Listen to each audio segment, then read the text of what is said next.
Hello, I'm Shamik Lamore, and you are listening to More Than Music. This is a podcast where we discuss all things rap and its culture.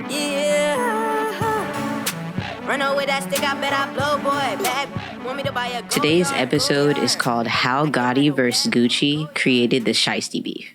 All right, so I got the computer just so that I could keep up with my, notes and guys. So lately, the only thing people care to talk about in current rap media is Pooh Shiesty allegedly forcing Gucci Mane to sign him out of his 10-17 contract. It's also said that he stole jewelry as well. It's just basically a new rap beef that people can joke and talk about, knowing they won't ever deal with anything of the sort themselves. A lot of people don't know the conflict between them, and of course I'm about to break it down, but basically Gucci Mane has a record label called 1017, and he started it with a handful of artists: Pooh Shiesty, Fujiano, who are still signed, Big Scar and Enchanting, who unfortunately passed away, Asian Doll, who fulfilled her contract in 2020, so she's no longer on the label. However, Big Walk Dog, Hot Boy West, Big Fizzle, Mac Critter, Lil Rai, Lil Zay, FTO Set, TLE Cinco, and Bresden, they were all released from the label due to financial issues and because of a lot of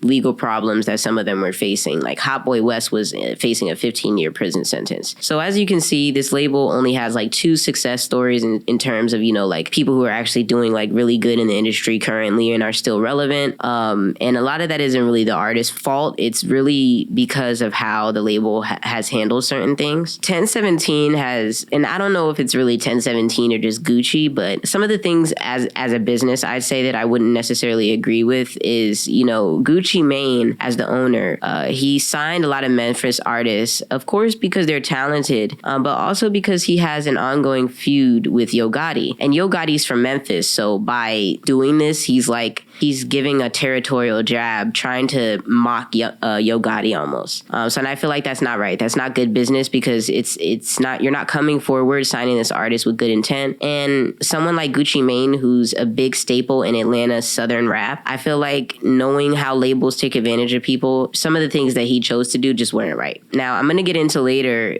more into the feud with Yo Gotti just to explain exactly how this trickle-down effect is so connected. They're similar. But basically, Big Scar is, if a lot of you don't know, Pooh Shiesty's biological cousin. In Black culture, we usually have an FC, or a favorite cousin is what that stands for. When I was doing research on this and seeing a lot of the old videos of Pooh Shiesty hanging in his hometown with Big Scar, and Big 30 was also in some of the videos, it seems like to him, Big Scar was that cousin, that favorite cousin. Big Scar was in a shooting that led to him being prescribed medicine to soothe the pain that he was dealing with, and he unfortunately overdosed on that medicine. Enchanting passed away from a similar way, drug overdose. Both of their passing caused a devastation across the rap industry, mainly due to how they died in their age. What's sad though, or maybe honestly trifling is the better word, Gucci Mane asked Big Scar's family for the 1017 chain back, maybe, I don't know, as some sort of return on investment, since he can't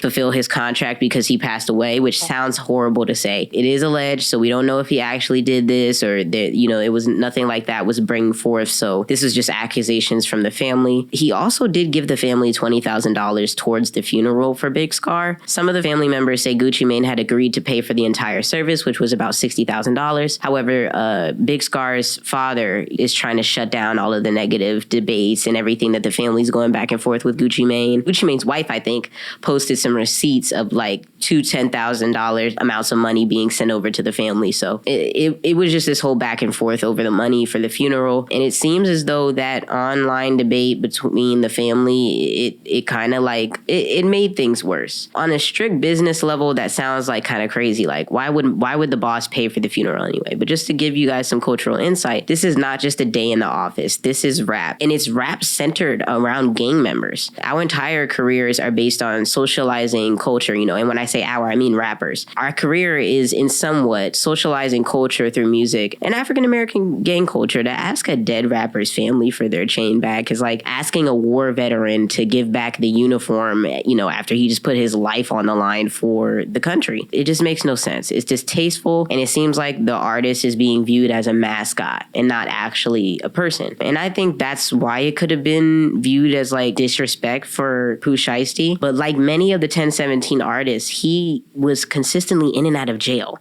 I mean, after he got signed, I think he was in jail like 6 months after he got signed in April of 2020. So it seems as though because he was in jail, he wasn't able to completely fulfill the contract. Of course, it wasn't supposed to take from 2020 to 25 or 6 to maybe fulfill that 4 albums. He could have bust that out by now, or maybe at least 2.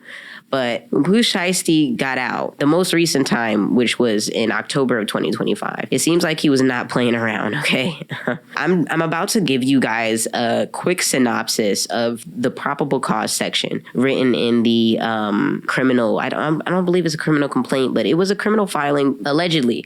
On January 10th, Pooh Shiesty, Big 30, and Pooh Shiesty's father committed kidnapping and robbing against Gucci Mane and his associates. At approximately 1 p.m. on January 10th, the victims flew in to Dallas, Texas, alongside with Gucci Mane's head of security and the other security officer as well. And it was supposed to be for a business meeting. The meeting was arranged because Pooh Shiesty was upset with his contract terms and wanted to be released. At approximately 3:43 p.m., Pooh Shiesty, his father, Big 30, and several others entered the building together, and they went into the studio. The victims overheard Pooh Shiesty on the phone discussing his restrictions in relation to his probation. So they were like, we could reschedule. Like if you wanted to reschedule, Gucci Mane was the one who suggested that, by the way. But Pooh Shiesty asked to speak privately. Gucci Mane, Pooh Shiesty, his father, and Big 30 entered a room while others stayed behind. They had showed pictures of the studio so that you could like make sense of the setup. Inside, Pooh Shiesty produced contract release paperwork and demanded that Gucci Mane sign it. When he refused, the discussion escalated. Pooh Shiesty instructed Big 30 to retrieve a bag, and once Big 30 came back, Pooh Shiesty pulled out what appeared to be an AK and pointed it at Gucci Mane, again demanding he sign, and Gucci Mane complied. And Big 30 was recording it on a cell phone, so if Gucci Mane, he made Gucci Mane basically verbally state it, and he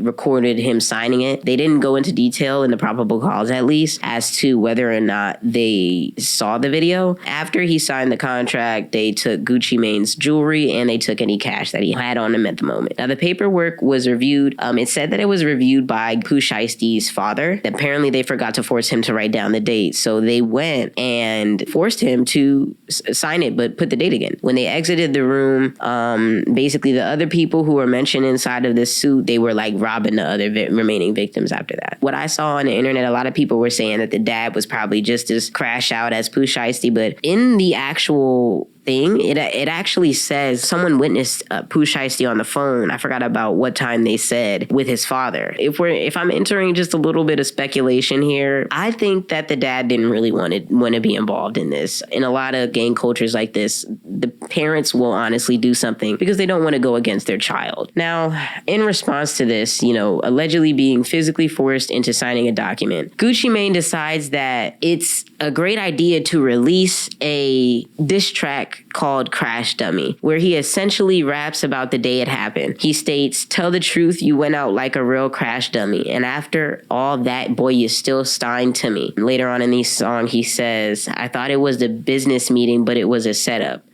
Now, hardcore Gucci fans are flabbergasted since Gucci Mane has always been expressive about his negative feelings towards snitching. In an interview, he stated, "I die. So I snitch on." A lot of important figures in Southern rap are claiming his reputation is ruined. In my opinion, I think anyone who genuinely, like on a real level, if someone's like just boasting about how, I haven't got robbed since 96 and I would never snitch, they're probably just not telling the truth about that. A lot of times rappers are not what they appear to be. Gucci Mane fans at the time, especially back in the day, they had no choice but really to believe the image that he has set for himself, mainly because he really genuinely was like that back in the day. Speaking on Gucci Mane's early career, I told you guys that there was a deeper reason into why he was signing Memphis artists. basically Yo Gotti is from Memphis. So by signing a lot of Memphis artists, Gucci could try to establish some sort of superiority over the territory that Gotti, claims. And that's not good, because you're ruining a connection with someone you're supposed to be doing business with just because you want to get an upper hand on someone in a feud.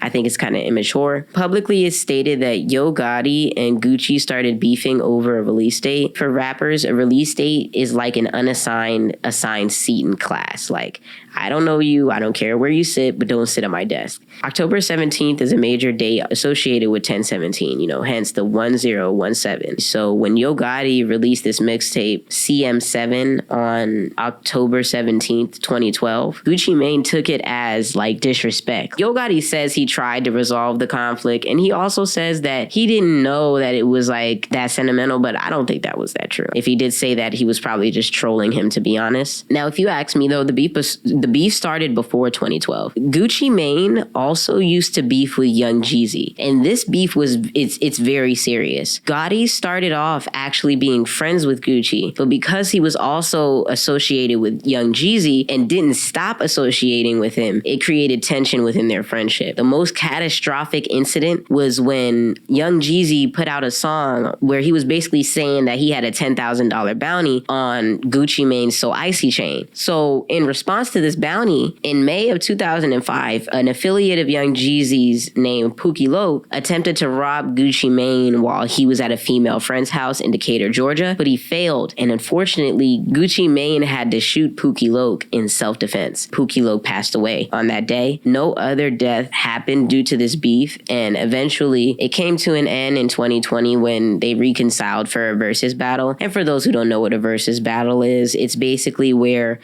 two rappers go back and forth and do like a game. It's more so really like a battle. Each person plays a song to see which one is better than the other. Many rap fans were shocked by the verses, because if my friend dies, I'm never going to be able to stand across from you, especially if I know you murdered them and it was you were the person that did that. But that's what happened. And he even said he was at the versus battle. Gucci Mane literally said he was smoking Pookie Loc. Now, in 2021, there were rumors that Gucci Mane's wife cheated on him in some way with Yo Gotti while he was incarcerated around 2013 to 2016. DJ Academic spoke on it. He was like saying where the rumor got conflated into being this cheating thing, but from his he has reason to believe that she didn't cheat. She might have just been associated with him in some way that she wasn't supposed to. In my second episode, I did slightly touch on misogyny as well, but this is another example of that. Like, how the heck is Gucci Mane being clowned or joked on because of something his wife may or may not have done? And if it was true, why are we judging his character? Why? Because in rap, the woman that you're dating often is viewed as like a trophy wife or something that you have earned or owned. And so anything that she would do that is bad or will be viewed as bad, it would change how people view you. It would negatively reflect on you. And people say that he used to dry snitch all the time, but he used to defend himself against those allegations. For those of you who don't know what dry snitching is, it's basically telling the details of an illegal crime without explicitly saying names, or if there are names that are said, it's not directly to the police. Here is an example of the dry snitching behavior that Jeezy is accusing Gucci of. Do you have any, indications on who it might be? Have you heard anything on the streets? Just whatever you feel in your own heart? Well, you know what I'm saying? Like I say, ain't too many people got the motive to do some like that. I just like a detective, learn, you know what I'm saying, look at the motive, who has motive to do it. And this old nigga has motive. Jeezy. Yeah. Okay. Straight up. That is a clip from an interview with Mad Links and Gucci Mane. I don't know how this wasn't considered dry snitching at the time. That's neither here nor there to me. I really honestly think that events like this just prove that rap beef is kind of pointless, and sometimes it's really just a show for clout. You could be a snitch and make good gangster music. You could be gay and make good music for straight men or women, and so on and so forth. I'm not saying that rap beefs aren't entertaining or important to rap culture, but I'm saying that no one needs to die over a chain just to get some street credit brownie points. You know what I mean? But yeah, that's really just going to be it for this episode. The next episode, I'm hoping to have an interview. I'm hoping to have a guest. My interview segments are going to be a lyrical analysis of New Jersey-based artists. I'm actually struggling to find the person. So whoever is willing to like come and do this, just please contact me. But yeah, thank you for watching. I'm doing it on video now. So thank you for watching and thank you for listening.